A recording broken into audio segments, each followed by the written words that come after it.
হঠাৎ করে আদিল মোনাজাত শেষ করে বোনের রুমের দিকে তাকালো, তাকিয়ে চোখ কপালে তুলে ফেললো। যা দেখলো তাতে জোরে চিৎকার দিয়ে উঠলো। বাকি তিনজন মাত্র সালাম ফিরিয়ে মোনাজাতের প্রস্তুতি নিচ্ছিল, আদিলের চিৎকারে বোনের দিকে তাকালো। আদিল বলল, ভাইয়া। সবাই তার দিকে তাকিয়ে যা দেখলো তাতে সবার হাত পা কাঁপাকাঁপি শুরু হয়ে গেল।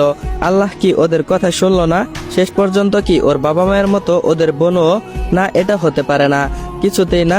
শরীর ঠান্ডা হয়ে আসছে, ওদের মনে হচ্ছে সব শক্তি কেউ নিয়ে গেছে। মাথা ঘুরছে এমন ভাবে যেন এক্ষুনি পড়ে যাবে। ইশাদ বলল, ভাইয়া আমাদের বোনের কি হয়েছে? এরকম করছে কেন? ডক্টরকে ডাকো। ও এরকম বড় বড় করে নিঃশ্বাস ছাড়ছে কেন? ওর কি হয়েছে? শান, জলদি ডক্টরকে নিয়ে আয়। মির্জাবাড়ির ড্রয়িং রুমে 20 বছরের একটা মেয়ে দৌড়াচ্ছে, তার পিছনে পিছনে তার ভাই। বড় ভাইয়ের হাতে জ্যাম পাউরুটি, মেজো ভাইয়ের হাতে জুসের গ্লাস, সেজো ভাইয়ের হাতে ফলের প্লেট, আর ছোট ভাইয়ের হাতে পানের গ্লাস। খাবারের হাত থেকে বাঁচতে এদিক সেদিক পালিয়ে বেড়াচ্ছে। মেয়েটা বয়সে আর হাতে পায়ে শুধু বড় হয়েছে, কিন্তু আচার আচরণে এখনো বাচ্চামো রয়ে গেছে। তার ভাইদের চোখে এখনো সে ছোট্ট খোকি। চার ভাই তাদের আদরের বনুকে সেই 10 বছরের ছোট্ট মেয়ে মনে করে। অর্ণব বলল, বনু দুষ্টামি করে না, একটু খেয়ে নে। উষা বলল, ওয়াকছি বড় ভাইও, এগুলো খেতে আমার খুব কষ্ট লাগে, ভালো লাগে না একটুও।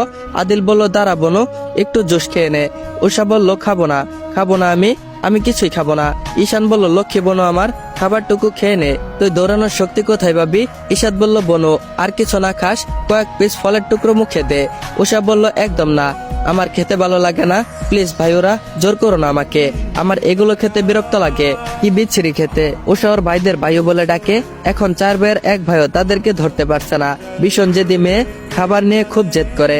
এটা খাবে না, ওইটা খাবে না, এই ফল ভালো না, এই খাবারের স্বাদ নেই, নানা বাহানা করে।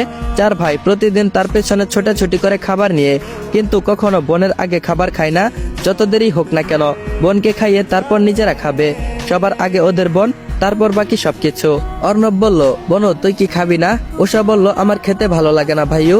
আদিল বলল, ঠিক আছে, তোর খেতে হবে না, তুই না খেলে আমরাও আজ কিছুই খাবো না, কিছুই মুখে দিব না। ঈশান বলল, ভাইয়া সবকিছু রেখে দে তো, আমরা কেউ কিছুই খাবো না। ও জানে না ও খাবার মুখে না দিলে আমরা কিছুই খাই না। কৃত্রিম রাগ দেখিয়ে কথাগুলো বলল। তারপর উষা বলল, মুখ গুমরা করে ইমোশনাল ব্ল্যাকমেল করছো? ঈশাদ বলল, তোর কিছু খেতে হবে না, চলো তো ভাইয়ারা, আমরা আমাদের কাজে চলে যাই। আজ আমরা এক ফোঁটা পানি মুখে দেব না, তোরও কিছু খেতে হবে না।